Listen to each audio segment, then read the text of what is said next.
Hello, virtual world lovers, beginners and veterans. Welcome to Second Life by Loff. Today, we are going to check just a few important aspects about a different way to apply textures, the planar texture. If you enjoy my videos on my channel, please subscribe and like. I use my 15 years experience to help veterans and beginners to have a better life in Second Life, easier, faster, and cheaper. So today it's just a small video about something that maybe people is not aware and makes it all much easier and faster. Or, as time is money, also cheaper. So I just build a crazy little stuff for you guys to see, just a crazy object with different sizes and faces. And the problem is when you apply, I'm applying the texture to the whole object. When you apply, for example, any texture, let's say rock, let's say brick, because it's easier to see the sizes. Okay, brick.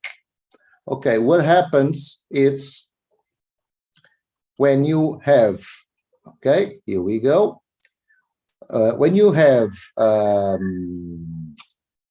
an object that has a different size, for example, imagine this object was, it happens a lot of times. Sometimes it's objects you are creating, and sometimes it's objects that you stretch, or it's objects that you buy and then you want to modify. And what happens is that one of the objects has bigger textures, the other has smaller textures, and the other, we could say, has normal textures.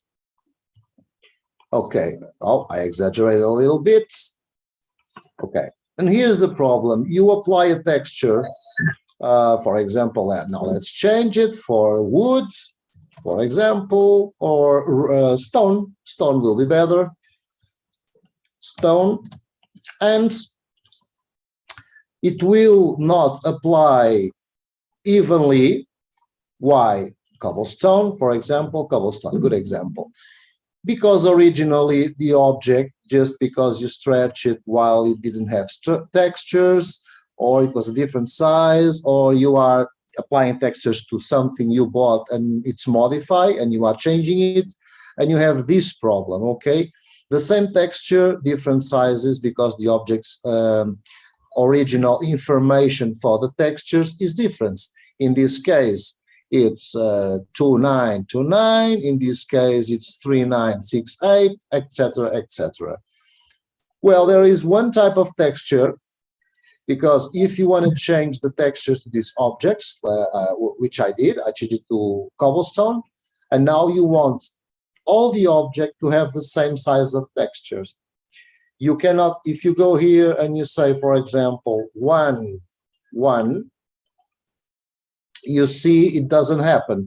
You applied 1, 1 to the textures on the whole object. It's all selected, but it had different information from bases.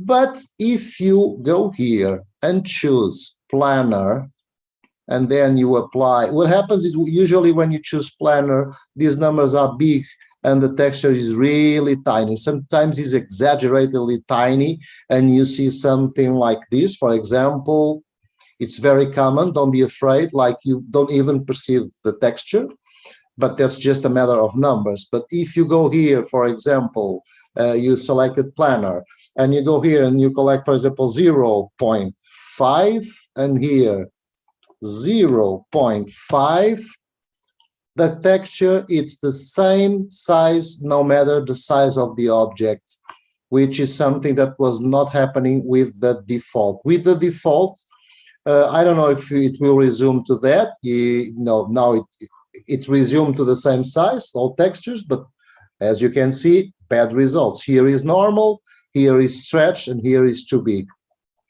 And that will force creators to go to this face and state like, okay, here, now here, okay. Now you don't know exactly, because if you cannot put the same number, like this is 1, 2, 1, 5. If you put 1, I am in default again, okay, default. 1, 2, 1, 5, just to make it equal to this one. It's not going to be equal because the object has a different size. But if you are, as I told you, on Planar, again, Planar, they are usually small, so 1, 1 will be quite small. But if you start going like, for example, 1, 4 or 1, 4 here, everything is the same size, okay? And you can also apply that to faces. Select face, and you apply this to this face and to that face. You want to change just these textures, just these two. Let's go. Let's select another type of cobblestone, something different, rock. Okay, yeah, this one is okay. I select it. I will change the size to make it like 0, 8 and 0, 8. And it changes the size on this and on that, and the size of this one is exactly the size of that one, and you can work it face to face or the whole object. So you could also, for example, edit link. This object is 3 objects linked.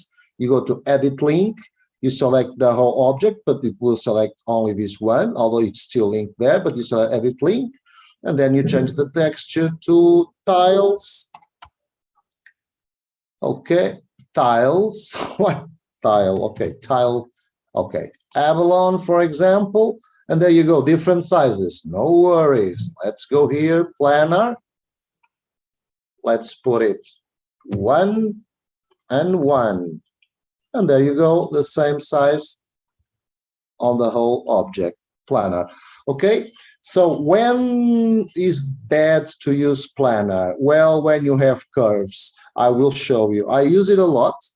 There's also, it also allows you, for example, if you have this object and you want to, now let's take this away. Let's select the whole object and select another texture, like azulejo, which is something from Portugal.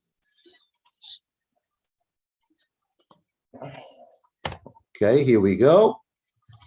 Something I used in a Portuguese. Okay, different sizes, no worry. Planar, 0, 2, and 0, 2. The same exact size. This is too big. 1, 2, 3. 1, 2, 3. There you go. Azulejo, Portuguese ceramic stuff that goes in the walls. Now, very well. What else? Imagine you want to do something bigger. You go here, you select edit link, you select only this one. You go to stretch, you have only this one selected, although it's linked because you choose this. And then you take away the stretch textures and the stretch both sides. And for example, you want to do this. It will respect the size of this, of that. It will stay the same, always 0, 5, 0, 5, all the objects 0, 5. So it's very useful. And I'm going to show you where it doesn't work, in curves. When you have something with curves, either because it is, for example, people build a lot like this, when you have hollow, and the hollow is curved. So here we go, hollow, and the hollow shape is a circle. Okay, when you apply Planar to this, you will have a problem. And when you have these objects, no, not this one, when you have, for example, this one, and you apply Planar, or even this one, cylinder, for example, and you apply Planar, it won't work really well. So it only works in straight, flat surfaces, rectangles, or cubes, or whatever. I'm gonna give you an example. I'm not gonna change it because it's not noticeable almost, but I will let you know where it's not working exactly. As you can see here, there was a little problem here with the Planar, okay? And here in curves, usually I should select default, but I didn't care. I was all these places, all these walls into the water, the vertical parts that go into the water. I had to change all of these textures, and I was doing like this, and I was doing like select face, this one, that one, like with shift, that one, no, not the one on top, the one on the side, this one, and they were all different, and I didn't care. I went there, I went to Planar, and 021, 021, boom, all the same size, okay? So I hope I gave you a nice tip for some of the opportunities where you are building and losing loads of times trying to make a smaller object and a bigger object with the exact same size of textures. Thank you for listening, and see you soon again.